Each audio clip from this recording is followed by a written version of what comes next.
Bonjour. Allons ensemble pour le moment de dévotion d'aujourd'hui. Bien que nous vivions dans la chair, nous ne combattons pas selon la chair. En effet, les armes avec lesquelles nous luttons ne sont pas humaines, mais elles sont puissantes, grâce à Dieu, pour renverser des forteresses.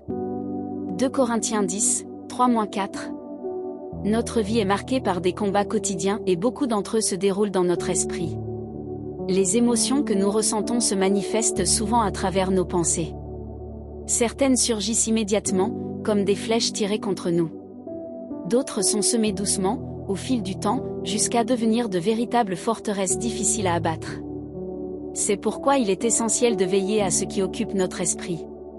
Les pensées toxiques et négatives peuvent nous entraîner vers la frustration, la plainte, la peur et l'inquiétude. Et ce qui domine notre esprit finit aussi par contaminer notre cœur. Nous devons donc protéger nos pensées des incertitudes, des insécurités et des mensonges du monde, en les ancrant dans la foi et dans la vérité de Dieu.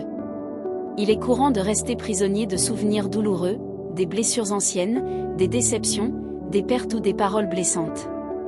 Mais sachez ceci, l'ennemi profite souvent de ces brèches pour essayer de nous paralyser et de nous éloigner de la vérité en Christ. C'est pourquoi renouveler son esprit n'est pas une simple recommandation, c'est une nécessité. Nous sommes enfants de Dieu, et c'est cette identité qui doit façonner chacune de nos pensées. Lorsque notre esprit est ancré en Jésus et dans sa parole, nous devenons capables de résister aux attaques invisibles autour de nous. Nous développons une protection spirituelle qui nous garde des mensonges de l'ennemi. Une routine quotidienne de prière et de lecture de la Bible agit comme une armure invisible. Elle fortifie notre esprit, aligne nos pensées avec le ciel, et nous rend plus sensibles à la voix de Dieu. Cela nous permet de discerner ce qui vient de Dieu, et de rejeter immédiatement ce qui ne vient pas de lui. Rejetez aujourd'hui les mensonges, les comparaisons, la peur et les pensées destructrices. Déclarez la vérité de Dieu sur votre vie. Remplacez les pensées de doute par des promesses de foi.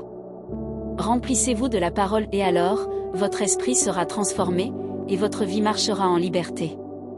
Comme le rappelle Romains 12:2, ne vous conformez pas au siècle présent, mais soyez transformés par le renouvellement de l'intelligence, afin que vous discerniez quelle est la volonté de Dieu, ce qui est bon, agréable et parfait.